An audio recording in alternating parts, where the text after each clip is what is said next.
Namo tassa bhagavato arahato sama sambuddhassa. Namo tassa bhagavato arahato sama sambuddhassa. Namo tassa bhagavato arahato sama sambuddhassa. Mano pubang gamadama mano seta mano maya manasace pasanena basatiwa karotiwa tatonang sukamawati cayaya anapayini ti. Pikiran adalah awal dari segala sesuatu. Pikiran adalah pemimpin. Pikiran adalah pembentuk. Ketika seseorang berbicara, bertindak dengan pikiran yang baik, maka kebahagiaan akan mengikuti bagaikan bayang-bayang yang tidak pernah lepas dari bendanya.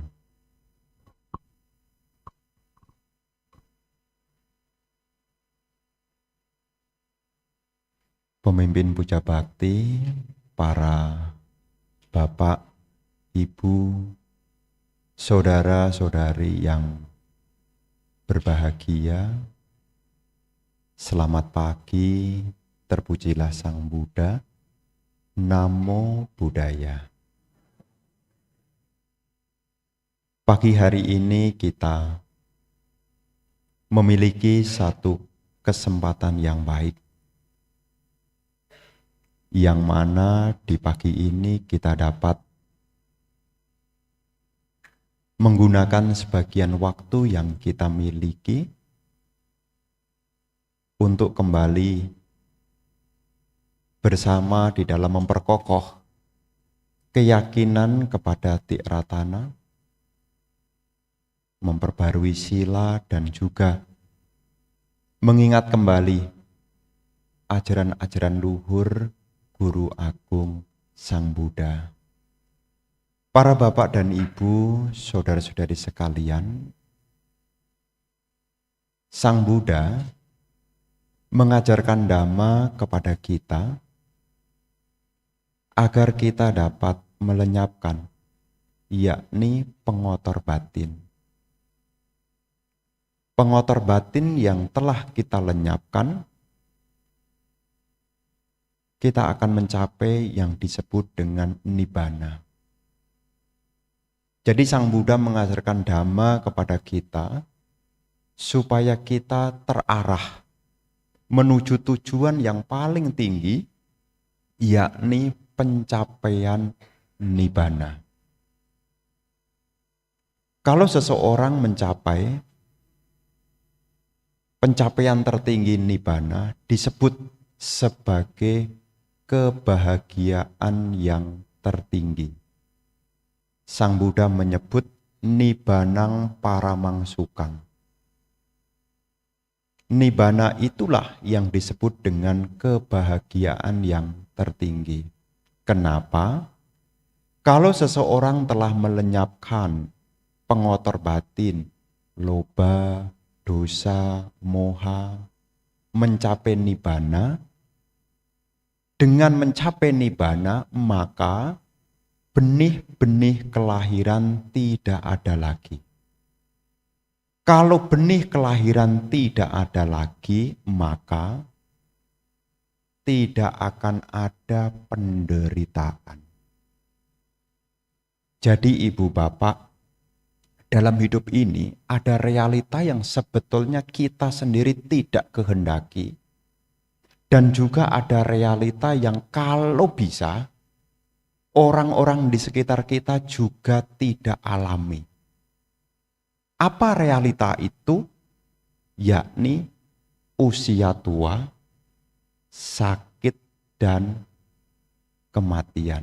Kalau bisa, saya tidak tua, tidak sakit, dan tidak meninggal. Kalau bisa juga, orang-orang di sekitar kita juga jangan tua, jangan sakit, dan jangan ada kematian. Mau kita kan begitu, betul enggak?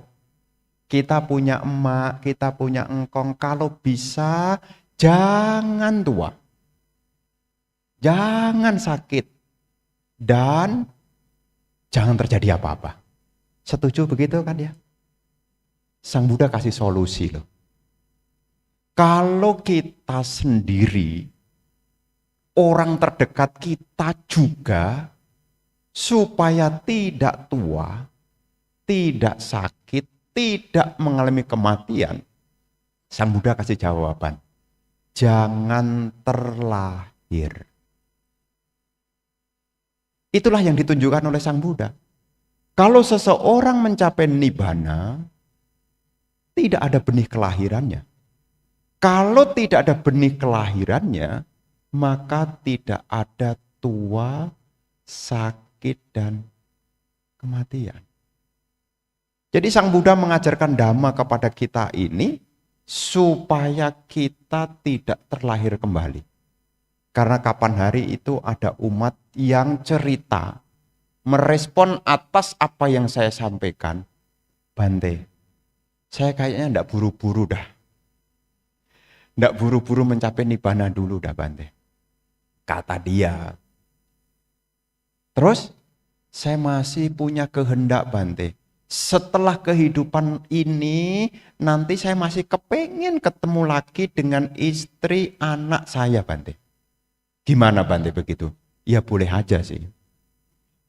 Ya, itu kan hak masing-masing. Hanya Sang Buddha sebetulnya lebih mengarahkan, lebih membantu kita supaya kita tidak terlahir kembali. Karena kalau kita lahir kembali, ceritanya itu seperti begini nih loh. Ini kalau cerita lahir kembali kayak begini nih. Pagi-pagi mesti kerja. Setelah kerja mesti sungguh-sungguh. Setelah malam hari, sebelum malam mesti makan lagi. Besok ceritanya begitu. Terus. Sudah lelah atau belum? Sudah lelah atau belum? Ya. Sudah lelah belum? Saya masih betah kok Bante. Ya tunggu aja. Nanti tiba saatnya Anda akan menyadari sampai kapan saya harus bekerja. Sampai kapan saya harus seperti ini. Barulah terpikir bagaimana mengakhiri kelahiran. Kalau belum melihat tentang beban, orang belum kepengen meletakkan beban. Betul enggak? Kalau Anda masih merasa enteng-enteng, kepikiran enggak? Belum. Tapi kalau sudah bahu kanan sudah berat, bahu kiri sudah berat, meskipun duduk mesti rasanya masih berat. Kenapa? Ada beban. Beban dalam kehidupan ini yang paling berat adalah kelahiran berulang, itu paling berat. Karena cerita sama akan terulang di kelahiran yang berbeda. Cerita sama apa?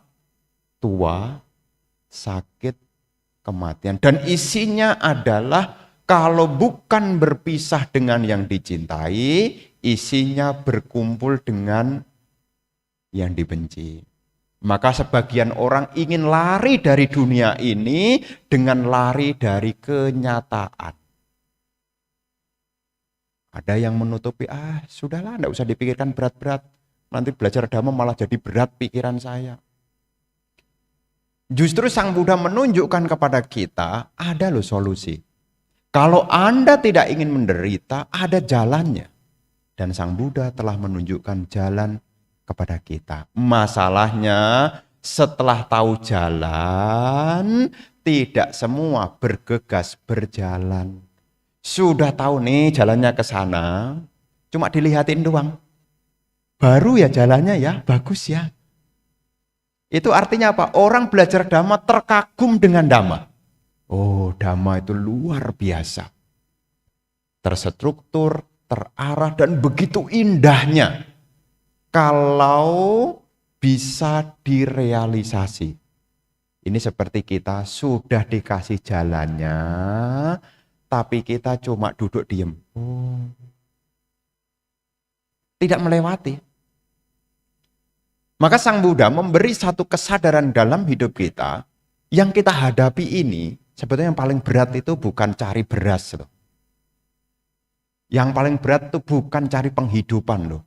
Yang paling berat itu adalah kelahiran berulang itu loh. Itu yang paling berat. Jadi kalau seseorang lahir lagi, itu sebenarnya paling berat loh. Jadi beban yang paling berat itu sebenarnya lahir kembali itu loh. Ada orang yang bilang, Bante, tua itu bisa diendel Bante asal punya. Sakit juga bisa dihandle asal punya. Meninggal pun juga bisa diperlambat Bante. Asal punya. Tapi kelahiran kembali tidak bisa di stop hanya karena punya. Tidak bisa. Anda punya uang, Anda tidak bisa bilang, saya tidak mau lahir kembali, saya kasih uang saya. Tidak bisa. Mungkin sekarang Anda mungkin bisa katakan, oh Bante, tua itu bisa dilembat. Ini nggak ada ini. Bante kan tahu tuh, di dekat Pusdikat ada skincare itu. Kan Bante tahu tuh, itu kan yang membuat kita jadi awet muda Bante. Iya betul.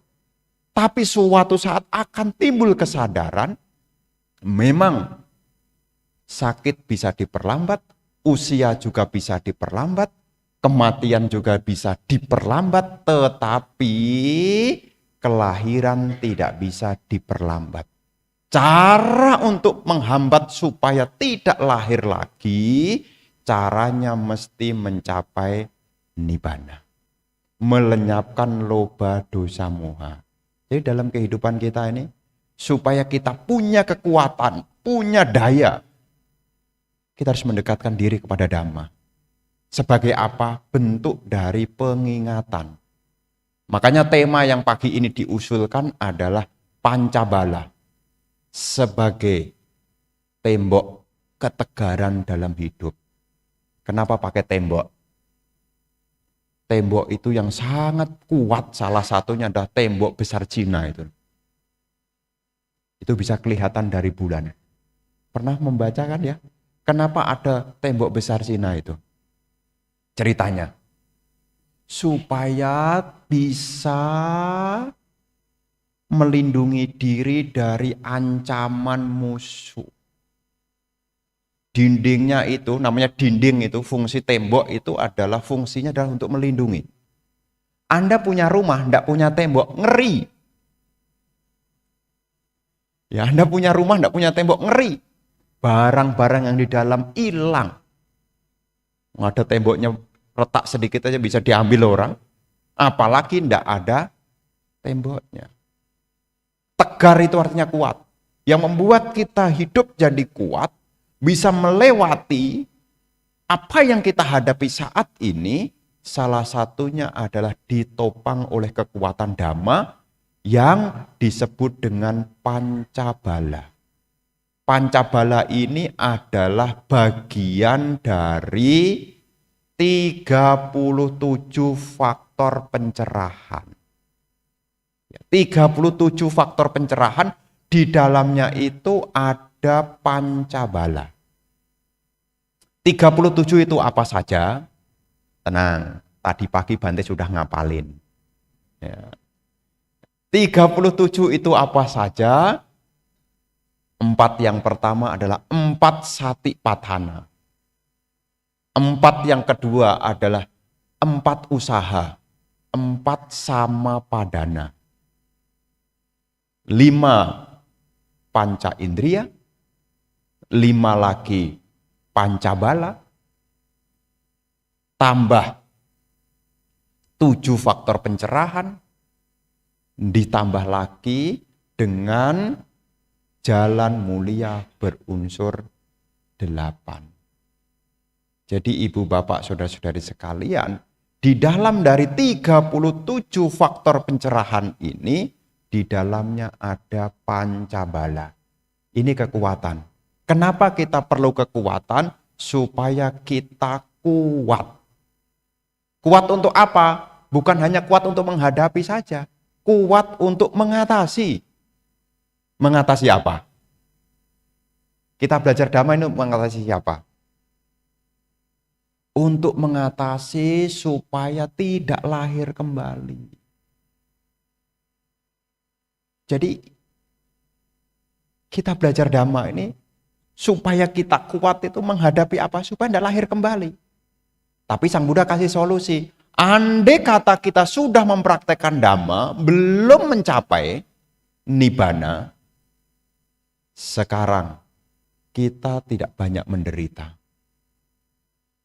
Nanti setelah hancurnya tubuh jasmani, bisa dipastikan lahir kembali di alam yang baik.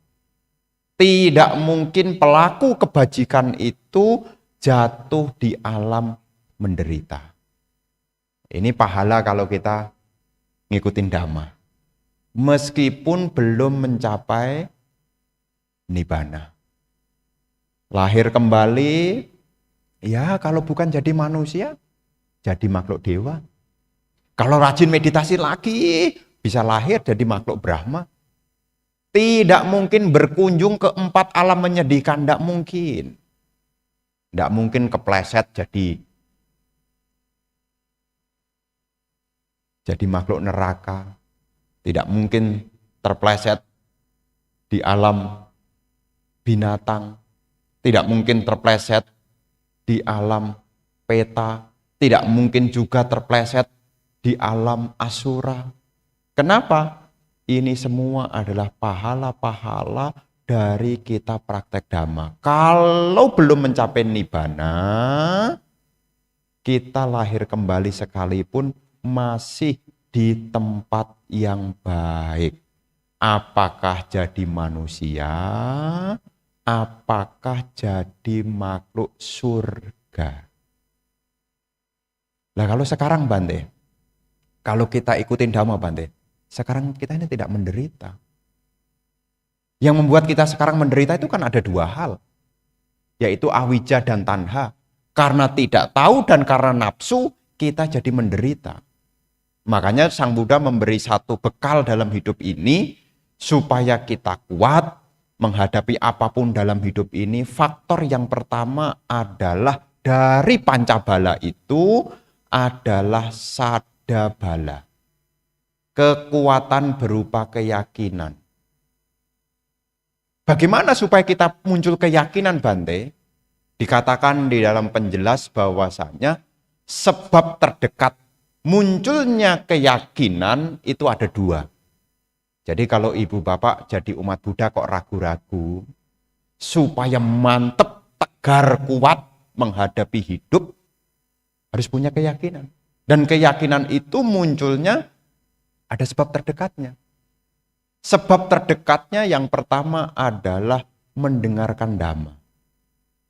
Makanya mendengarkan dhamma ini supaya memperkokoh keyakinan. Sekaligus juga kita melakukan puja. Makanya umat Buddha itu ada sesosok penggambaran tentang guru agung Buddha berupa rupang Buddha. Ada juga yang kalau bukan rupang Buddha, ada gambar Buddha. Sebagian umat bertanya, Bante, memang wajib ya Bante? Kita sembahyang mesti harus ada rupang Buddha. Bukannya dulu ndak ada Bante? Ya memang, Budi Semawal itu ndak ada. Tentang penggambaran rupang Buddha ini ndak ada.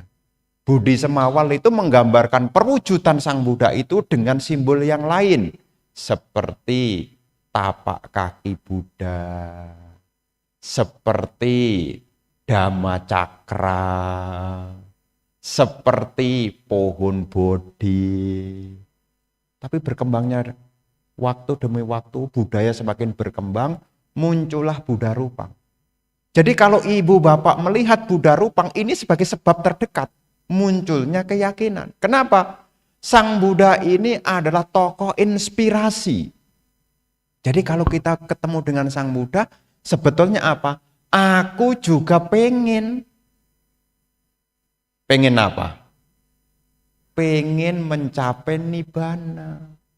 Makanya orang-orang yang melakukan puja kepada Sang Buddha sebetulnya sebagai bentuk pengingatan. Kelahiran berulang-ulang sangat menyedihkan. Dan Sang Buddha, guru agung kita, inilah yang menunjukkan jalan menuju lenyapnya penderitaan. Jadi kita melakukan puja itu inspirasi. Nanti kalau ditanya orang nanti bisa jawab loh ya. Umat Buddha ini bukan penyembah berhala loh ya. Apalagi jawabannya malah begini. Cik, kok sembayangnya ada Rupang? Nggak tahu tuh, dari dulu memang begitu kok. Dari dulu juga begitu. Kalau kita lihat Rupang Buddha ini tokoh inspirasi. Dengan kita melihat Sang Buddha, harapannya kita ingat Dhamma. Yo damang pasati, mang pasati. So mang pasati, yo damang pasati. Siapa yang melihat Dhamma, dialah yang melihat Buddha. Barang siapa melihat Buddha, semestinya juga teringat pada Dhamma. Yo damang pasati, so mang pasati. So mang pasati, yo damang pasati. Jadi kalau kita lihat Sang Buddha. Jadi Sang Buddha bukan tempat kemudian Anda jadikan tempat curhat. Oh Sang Buddha. Bukan tempat untuk curhat. Apa enggak boleh Bante? Ya terserah sih. Terserah sih. Ya. Kadang-kadang Bante daripada saya curhat sama orang itu enggak bisa dipercaya Bante. Curhat yang paling aman kepada Sang Buddha. Cerita keluh kesahnya, pekerjaan yang sulit, macet, curhatnya ke Sang Buddha. Saya setelah curhat dengan Sang Buddha Bante, saya aman, tenang.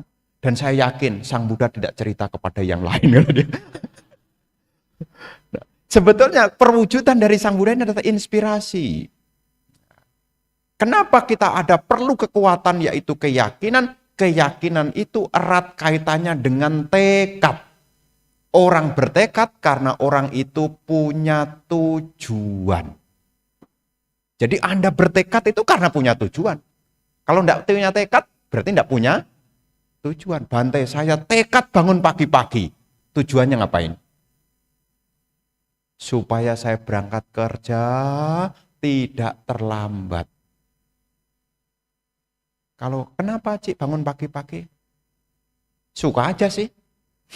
Tidak ada. Orang bangun pagi dia tekad dengan niat bangun pagi pasti ada tujuan.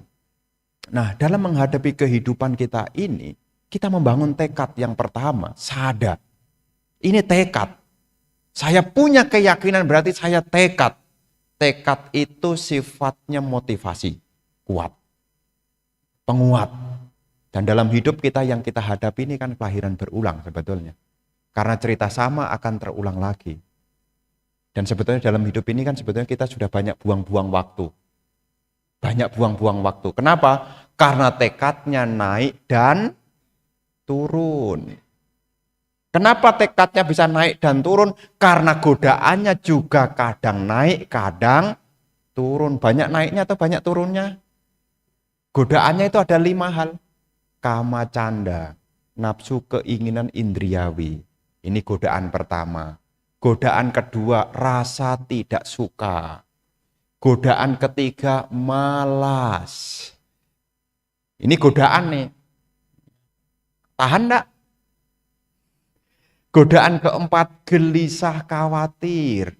Godaan yang kelima adalah keraguan-raguan. Godaan ini disebut dengan kilesa mara. Mara itu penggoda. Supaya kita tahan dengan godaan, tekadnya mesti mantep. Kalau jalan, kalau sudah mantep, naik motor sudah mantep, Kepengen enggak berhenti? Mampir dulu, ada teh manis. Mampir dulu, ada teh manis. Kama canda itu sesuatu yang menyenangkan. Mampir dulu, ada teh manis. Mampir enggak? Kalau tekadnya kuat, seperti mata kuda, kacamata kuda, jalan terus. Umat bilang, Bante, kacamata kudanya sudah kendor. Ya. Karena kacamata kuda, tahu kan ya? Mungkin yang baru-baru, mungkin yang muda-muda enggak tahu kacamata kuda. Kacamata kuda itu, kenapa kuda itu dikasih kacamata? Kalau kita pakai kacamata kayak saya begini kan, ya supaya bisa melihat. Justru kuda itu dikasih kacamata kuda itu supaya jalannya lurus. Bahaya, ngeri. Kalau naik kuda kemudian kudanya jelalatan. Toleh kiri, toleh kanan, kakinya kesandung, penumpangnya jatuh semua. Tapi kuda itu dikasih kacamata supaya lurus. Nah, kita semestinya juga lurus, tapi tidak usah pakai kacamata kuda. Bagaimana supaya hidup kita lurus? Maka kita harus punya kekuatan berupa keyakinan. Ini tekad. Keberhasilan apapun, bahkan pencapaian nibbana itu harus punya tekad yang kuat. Namanya sada itu muncul dari tekad. Makanya kalau orang sudah punya yakin, tidak bisa di-stop oleh apapun loh. Kalau sudah punya yakin loh, tidak bisa di-stop apapun loh. Berhenti, tidak bisa. Maka kadang-kadang kan kita kasih tahu orang, udahlah, tidak usah diperpanjang, tidak bisa nih. Karena sudah punya keyakinan bahwasanya ini bisa dicapai. Apa yang Sang Buddha ajarkan ini sesuatu yang bisa dicapai.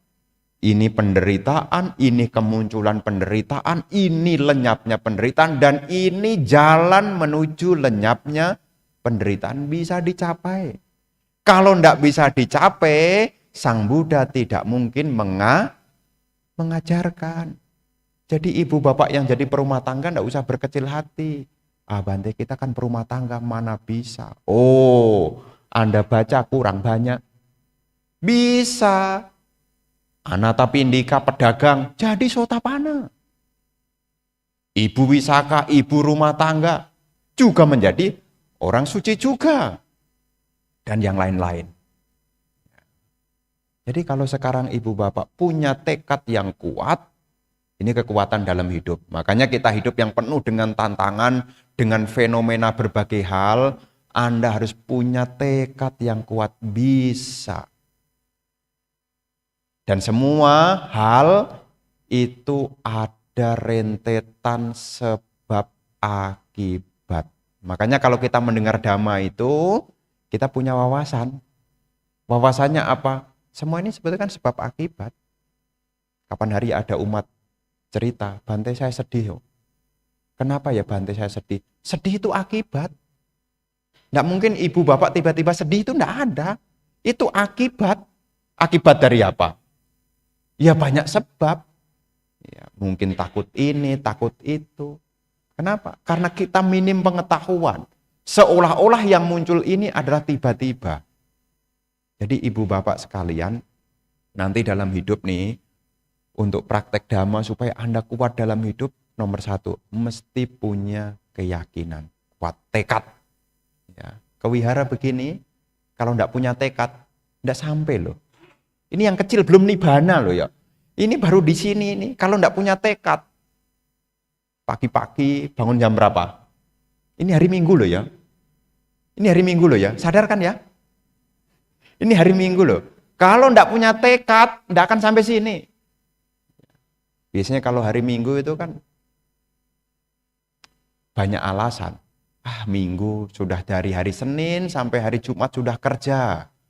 Hari Minggu mesti ini, mesti itu. Tapi Anda bisa sampai sini kenapa?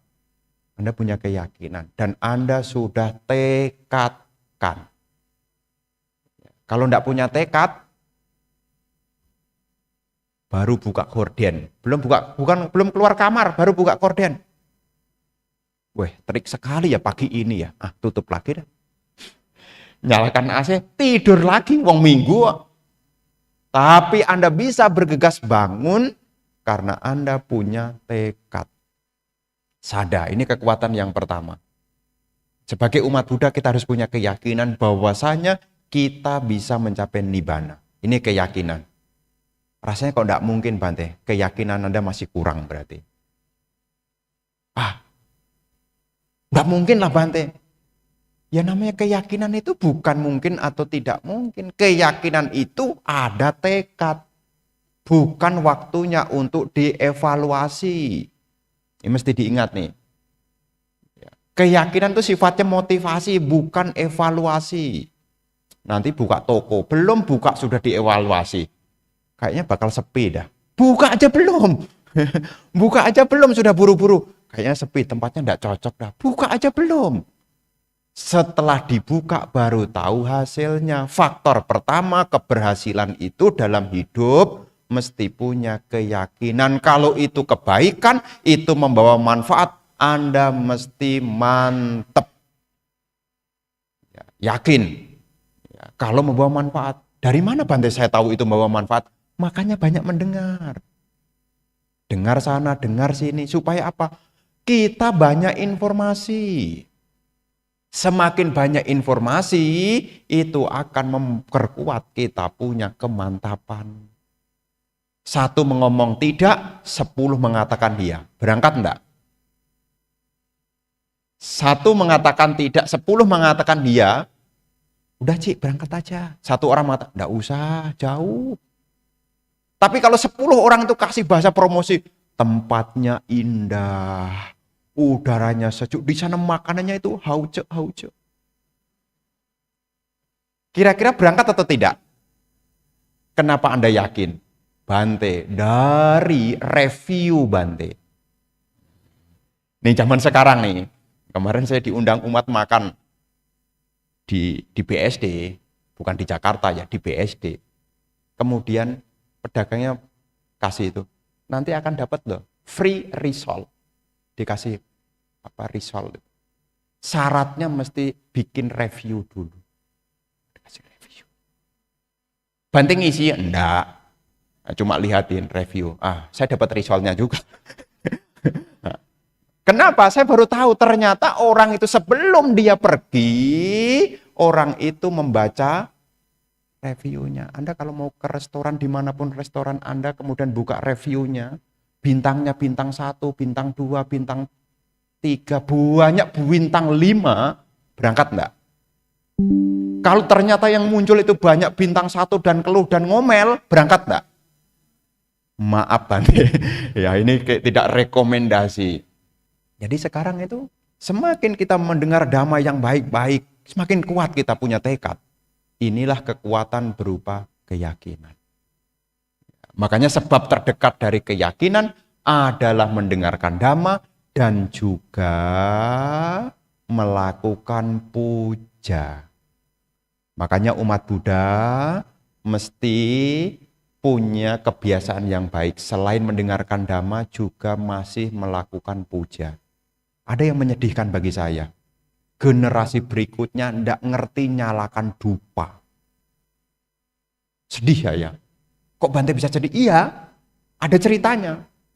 Ceritanya itu adalah saya diminta memberi ujian sama anak-anak SMA. Dan salah satu praktek ujiannya itu adalah melakukan upacara kebaktian. Megang hiyo, keliru. Hiyo itu kan ada ujung, ada apa? Bitengnya, tahu enggak bitengnya? Bitengnya yang dibakar. Saya lihat, bitengnya dibakar. Ini jari mana yang ngajarin? Nanti kalau ada pemberkatan pernikahan sampai salah bakar hionya, keterlaluan dah. Ya.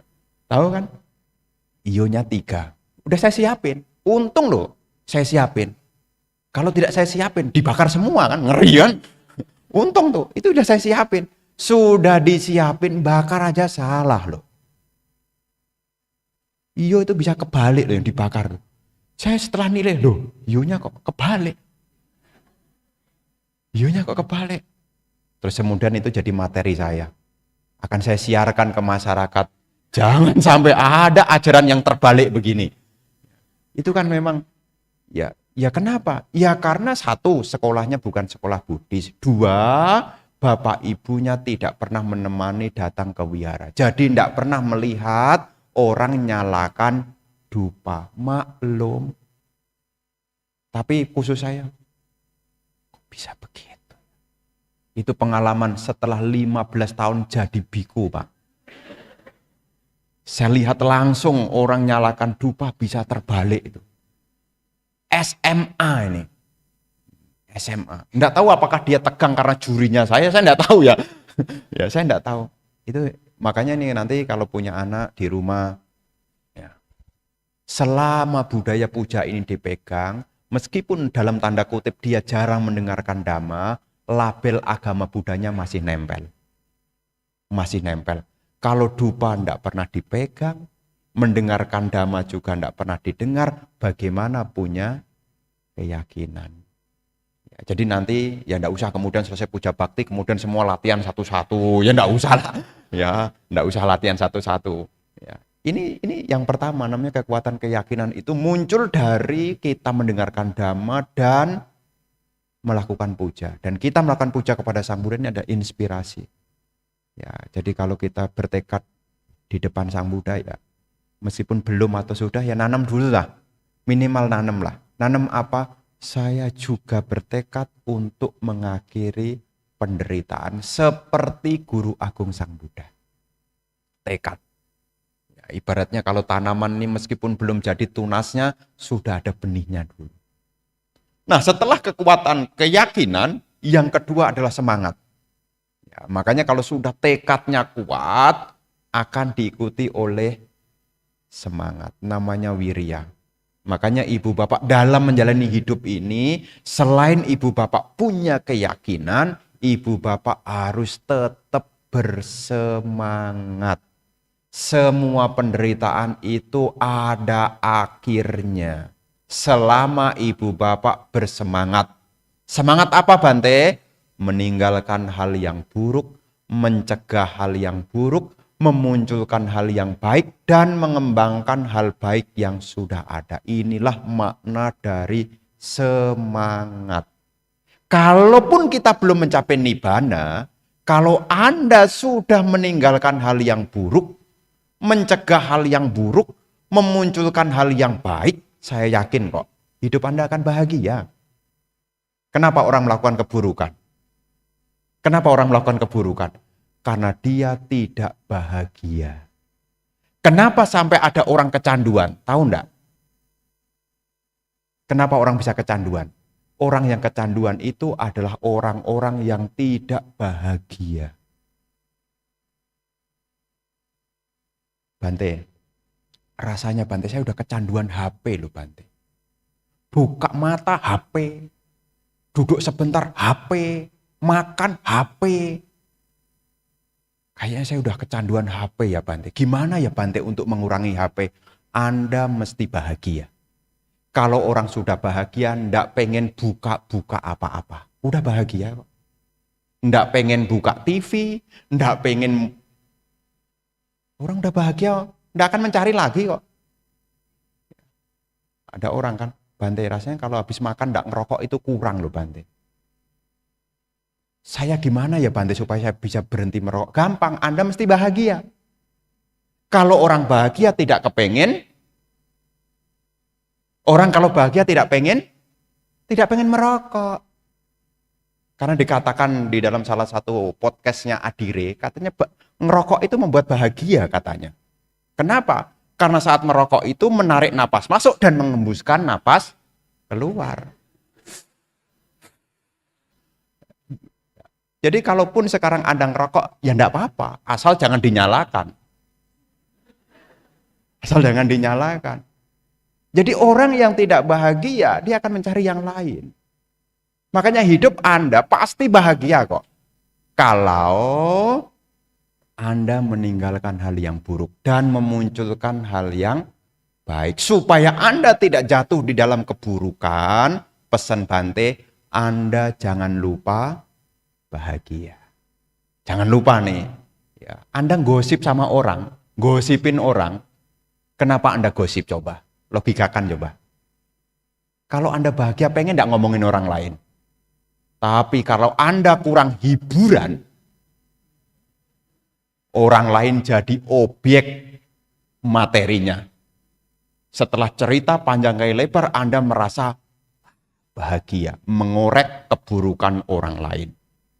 Setelah itu timbul penyesalan. Makanya orang dalam dhamma ini, kita praktek dhamma itu mesti bahagia. Karena sebab terdekat dari ketenangan itu juga bahagia. Makanya kalaupun kita sudah bersemangat, belum mencapai nibbana, ya dalam hidup ini Anda tidak menderita. Kenapa? Karena yang buruk-buruk tidak dilakukan, yang baik dikembangkan. Ini kekuatan yang namanya kekuatan berupa semangat. Kadang-kadang saking semangatnya malah tidak bahagia. Ada yang keliru tuh. Meditasi semangat. Jam 4 sudah. Sampai jam 9 malam udah kayak gini. Habis itu pulang curhat. Jangan ikut ke sana. Berat. Kenapa dia bisa bilang gitu? Karena dia tidak bahagia. Coba kalau bahagia. Bante nanti kabari ya. Kalau tahun depan ada lagi kabari ya. Kalau yang sudah request begitu berarti dia berlatihnya dengan bahagia. Makanya ibu bapak nanti hari Selasa di sini nih ada latihan meditasi nih, Wihara Ratanagraha itu. Kalau Anda datang dan minggu depannya tidak datang, Anda terlalu bersemangat. Sampai-sampai Anda lupa bahagia. Kalau hari Selasa ini Anda duduk meditasi dengan perasaan bahagia, besok datang lagi tuh bahagia. Tapi kalau sudah mulai tidak bahagia, maaf ya, tidak akan datang lagi. Makanya biasanya sudah tidak datang pertama dan tidak muncul lagi. Kalau diwawancara, alasannya apa? Ah Bante, di sana duduk di bawah. Mau duduk di atas, gantiin Bante lah. Kan dia mau duduk di bawah, duduk di atas, gantiin Bante lah. Ya boleh, jadi samanera dulu, boleh. Tapi kan peserta enggak boleh. Saya, Pak Hirman tiba-tiba dampingin saya di sebelah saya. Kan enggak boleh ya di bawah. Etisnya begitu. Ya etisnya begitu. Ya jadi kita berlatihnya harus bahagia, itu semangat. Supaya Anda latihan semangat. Anda harus melakukan dengan bahagia. Jadi umat Buddha itu praktek dhamma mesti harus dengan bahagia. Yakin, semangat. Yang ketiga, sati. Kekuatan yang ketiga. Sati itu adalah pengingatan. Ini kekuatan. Kekuatan yang ketiga yaitu kekuatan sati. Sati ini untuk menghadapi musuh apa? Yaitu kelengahan. Kalau wirya itu untuk menghadapi musuh berupa kemalasan. Tapi sati ini adalah menghadapi musuh berupa kelengahan. Kadang-kadang kita ada lupa. Mengerjakan apa gampang lupa. Makanya supaya kita tidak lupa, yang harus kita munculkan dalam diri kita, yang ketiga adalah kekuatan berupa pengingatan. Jadi dengerin dhamma memunculkan keyakinan, memunculkan semangat, dan akhirnya Anda diingatan lagi, ada sati juga di dalamnya. Nah, dalam vipassana itu ada sati patana, penegakkan pada landasan perhatian, namanya sati patana. Jadi yang ketiga ini adalah kekuatan berupa pengingatan, tahu apa yang sedang dikerjakan, tahu apa yang akan dikerjakan, dan tahu juga apa yang sudah dikerjakan. Artinya, orang hidup tanpa kelengahan. Di dalam syair Dhammapada disebutkan bahwasanya keburukan, kejahatan hanya dilakukan mereka yang bodoh dan mereka yang lengah. Jadi orang hidup ini kalau satu tidak punya pengetahuan, dua dia lupa, maka keburukan akan dilakukan. Makanya sebagai pengingatnya, yang ketiga adalah kekuatan berupa sati. Ingat. Makanya kalau tidak ingat boleh tanya. Bante, saya mau tanya Bante. Saya akan berusaha menjawab sesuai kemampuan dan pengertian. Ya. Jadi ibu bapak ini kekuatan yang ketiga nih. Makanya jadi umat Buddha itu kalau ada unek-unek mesti tanya. Kalau ada kok saya tidak paham ya Bante. Apa sih Bante Pancakanda itu Bante? Panca itu apa sih Bante? Kanda itu apa sih Bante? Pancakanda itu apa saja sih Bante? Saya sudah bertahun-tahun jadi umat Buddha, sering mendengar Pancakanda, tapi kok saya tidak ngerti ya Bante? Tanya. Bukan kemudian disimpulkan, Dhamma ini kayaknya cocok untuk yang tinggi-tinggi dah. Saya belum sampai di sana dah. Kalau belum tahu mesti tanya. Kalau enggak tahu tanya. Udah bertahun-tahun, Pancakanda enggak ngerti. 4 kebenaran mulia enggak ngerti. Tilakana enggak ngerti. Anicca enggak ngerti. Ya. Yang dimengerti cuma satu aja. Marilah kita berdana. Ya, jadi tahunya cuma itu aja. Ya. Ini ada ujian tadi anak sekolah itu. Dari peserta 40 itu, hampir 50%-nya menyanyikan kidung, yang dinyanyikan 50%-nya itu, marilah kita berdana. Kok bisa hafal, saya bilang. Kamu enggak bisa lagu Anatta, Anicca, Puja gitu. Enggak bisa, Bante. Lagunya apa? Dana Paramita ya, Bante. Kok bisa tahu? Iya, Bante, saya kalau puja bakti ada Dana Paramita itu. Ini penting juga nih. Jadi kalau wihara ada nyanyi, marilah kita berdana, enggak apa-apa. Ya, Bante kan kita ini upasaka-upasika itu kan melatih naca gita wadita tidak menyanyi. Itu kalau pas hari uposata dan Anda pas sila. Atas sila enggak? Atas sila enggak? Kalau enggak ya boleh nyanyi. Jadi jangan, saya ikut Bante dah. Bante enggak nyanyi, saya juga enggak nyanyi. Jadi nanti cuma pemain musiknya itu. Marilah kita berdana. Loh kok libur? Ya kapan hari kan ada. Enggak apa-apa. Itu justru bagian dari memperkuat keyakinan. Selama dia ingat lagu marilah kita berdana, dia ingat tentang pentingnya praktek berdana. Kan ada lanjutannya tuh, marilah kita berdana kan ada lanjutannya.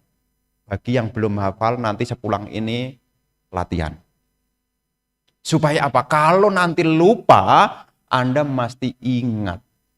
Ini kekuatan yang ketiga, namanya sati. Sati itu ingat. Makanya orang yang pakai Dhamma itu daya ingatnya mesti ada. Harus ingat, jangan lengah. Nah, yang keempat, kekuatan berupa samadhi. Samadhi bala.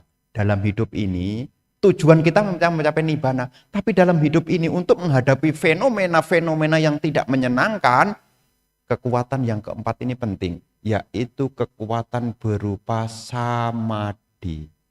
Nomor 1 sada bala, nomor 2 wirya bala, nomor 3 sati bala, nomor 4 adalah samadhi bala. Samadhi itu adalah kekuatan dari ketenangan. Dan Bante berpesan, sekarang kita hidup di zaman serba cepat. Apa-apa mau cepat, termasuk Bante ceramah, jangan lama-lama. Kalau bisa juga cepat. Semua mau cepat. Pesan makan maunya cepat. Apa-apa maunya cepat. Tapi 3 hal enggak mau cepat-cepat. Cepat tua, enggak mau. Ya. Cepat sakit, enggak mau. Tapi dalam hidup itu cepat. Apa itu cepat. Ingat, kehidupan kita zaman sekarang memang semua dituntut serba cepat. Tapi dalam hidup akan punya kekuatan juga kalau ibu bapak tidak kehilangan ketenangan. Jangan sampai kehilangan ketenangan. Ya, karena dalam hidup ini semua serba tuntutan cepat. Tapi jangan sampai ibu bapak kehilangan ketenangan. Itulah satu program yang hari Selasa ada di sini, yang hukumnya kalau bisa diikuti. Ya, saya nyaksikan juga. Ya, nyaksikan juga. Apa nih? Oh, ternyata ada variasi. Tidak hanya duduk, ada meditasi jalan. Jadi ibu bapak yang biasa jalan-jalan bisa meditasi. Ada meditasi jalan diajari. Untuk apa, Bante? Ini kekuatan dalam hidup yang keempat. Namanya kekuatan ketenangan. Merasa butuh enggak? Merasa butuh enggak? Butuh. Kemarin ada tamu datang. Saya cerita. Kita ini semua serba cepat sampai kita semua orientasi sudah keluar. Maunya cepat. Cepat tidur, beli. Beli apa? Beli kasur. Beli kasur dengan asumsi supaya cepat cepat tidur. Ternyata sudah kebeli kasurnya, ternyata tidurnya tidak bisa kebeli. Kenapa? Karena dia tidak bisa tidur dengan tenang. Ya, jadi ibu bapak zaman sekarang nih, serba cepat, jangan sampai kehilangan ketenangan. Jadi jangan sampai lupa nih. Gimana Bante? Tarik napas agak panjang sedikit. Supaya Anda tenang. Tenang. Setiap orang punya persoalan. Jangan merasa Anda sendiri yang punya persoalan. Supaya Anda kuat, Anda mesti punya ketenangan. Karena ketenangan itu sangat indah sekali. Ya, sangat indah sekali. Makanya kalau ibu bapak menghadapi hal-hal yang kurang berkenan, yang keempat, munculkan dalam diri Anda, yaitu ketenangan. Ketenangan itu juga akibat, bukan sebab. Kenapa saya katakan akibat? Karena ketenangan itu hasil dari latihan. Makanya sebisa mungkin nanti latihan. Saya ini banyak pikiran loh Bante, diperbanyak objeknya. Maksudnya Bante, kalau pikiran Anda itu gampang pergi-pergi, objeknya diperbanyak. Semoga semua makhluk berbahagia. Diperbanyak terus ulang-ulang lagi. Kalau untuk Anda yang pikirannya banyak pikiran, objeknya napas masuk, napas keluar, kadang-kadang kurang cocok. Kenapa? Baru duduk pikirannya lebih kuat. Bukan napas masuk, napas keluar, pengen cepet keluar. Tapi kalau semoga makhluk bahagia, semoga semua makhluk bahagia, nanti disesuaikan. Ya, saya mengajak Anda untuk berlatih. Ya, mengajak Anda untuk berlatih. Karena kewajiban biku hanyalah menunjuk arah.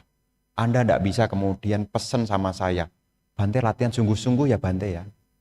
Nanti kalau Bante sudah sungguh-sungguh punya ketenangan, nanti bagi ke saya ya. Kalau oleh-oleh bisa. Ya, mungkin jeruk, mungkin apel bisa dibagi. Tapi kalau ketenangan Anda mesti latihan sendiri. Ya di rumah pagi-pagi sebelum melakukan aktivitas. Semoga semua makhluk bahagia. Awalilah hari Anda dengan perasaan bahagia. Sebab terdekat dari samadhi adalah suka. Suka itu adalah perasaan bahagia. Jadi pagi-pagi, lihat apalah yang buat Anda bahagia. Pagi-pagi yang buat Anda bahagia, lihat apa?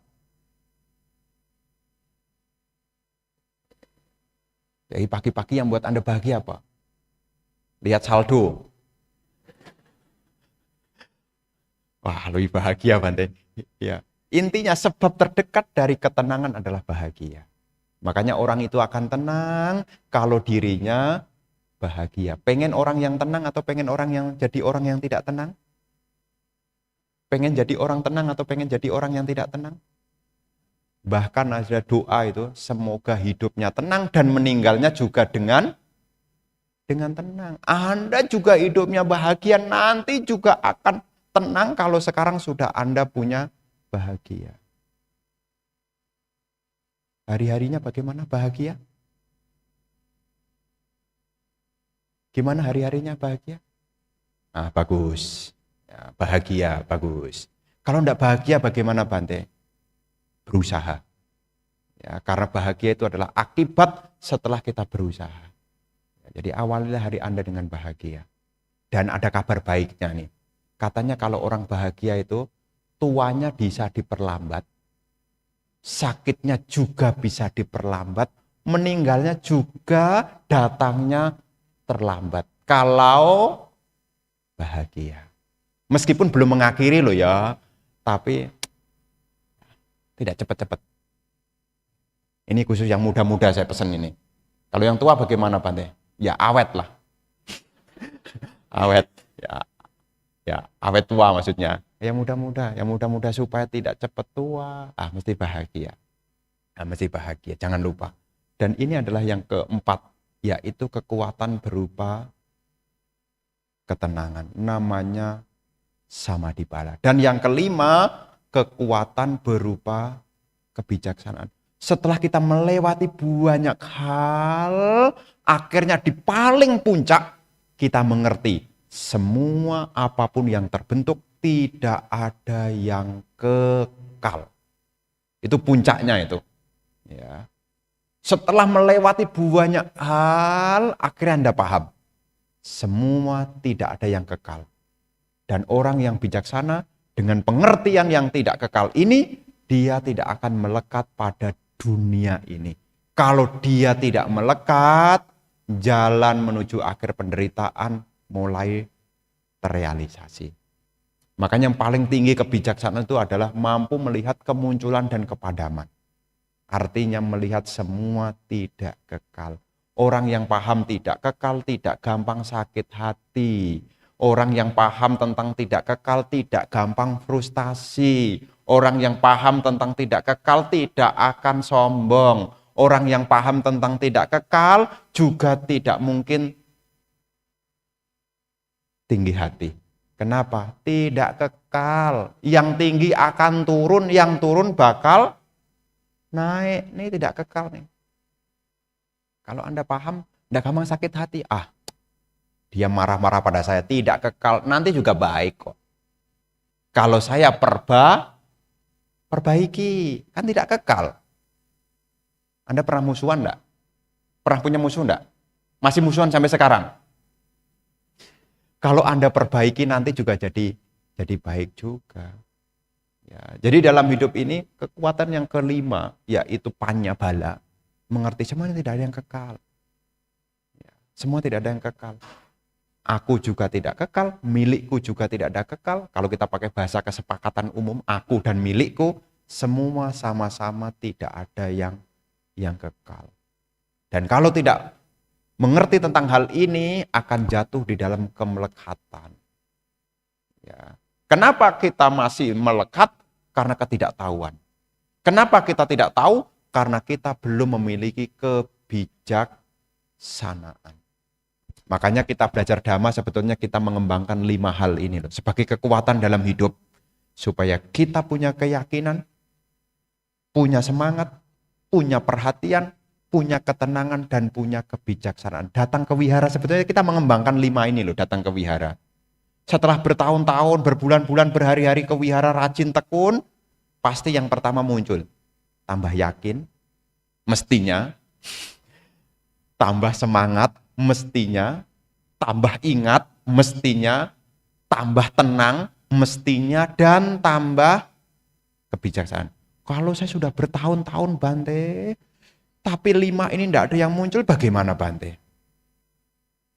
Setelah dari wihara, tolong ke THT. Siapa tahu ada masalah dengan pendengaran. Karena ilmu itu mulainya dari telinga. Maka istilah pencapaian pemasuk arus disebut sebagai sotapana. Ya, kalau kita masih bisa mendengar, maka 5 hal itu berkembang. Keyakinan berkembang, semangat akan berkembang, sati juga akan berkembang, ketenangan juga akan berkembang, kebijaksanaan juga berkembang. Setelah pulang dari sini, dicek dari 5 hal ini yang sudah muncul mana, yang belum muncul di mana. Kenapa? Karena ini juga bagian dari faktor-faktor menuju pencerahan. Selain bagian dari kekuatan dalam menjalankan hidup. Nanti dicek. Ya, kalau perlu pakai checklist, pakai kertas. Keyakinan, semangat, perhatian, ketenangan, kebijaksanaan, mana yang belum? Kalau yang belum, nanti diusahakan. Nah, inilah Bapak dan Ibu yang ingin Bante sampaikan di hari ini. Semoga 5 hal ini berkembang dalam diri Anda. Setelah Anda mendengarkan Dhamma, rajin melakukan puja bakti, 5 hal ini berkembang dalam diri Anda. Keyakinan, semangat, perhatian, ketenangan, dan juga kebijaksanaan. Semoga apa yang Bante sampaikan di hari ini bisa Anda mengerti. Semoga hal-hal baik terus berkembang di dalam diri Anda, sehingga Anda makin hari makin tambah bijaksana, makin hari menjadi tambah berbahagia. Semoga keberkahan menyertai Anda bersama dengan keluarga. Semoga Bapak Ibu senantiasa sehat, bahagia, sejahtera, dan terus semangat praktek dhamma hingga akhirnya dapat merealisasi tujuan tertinggi Nibbana. Sabbe sata bhavantu sukhitata, semoga semua makhluk berbahagia.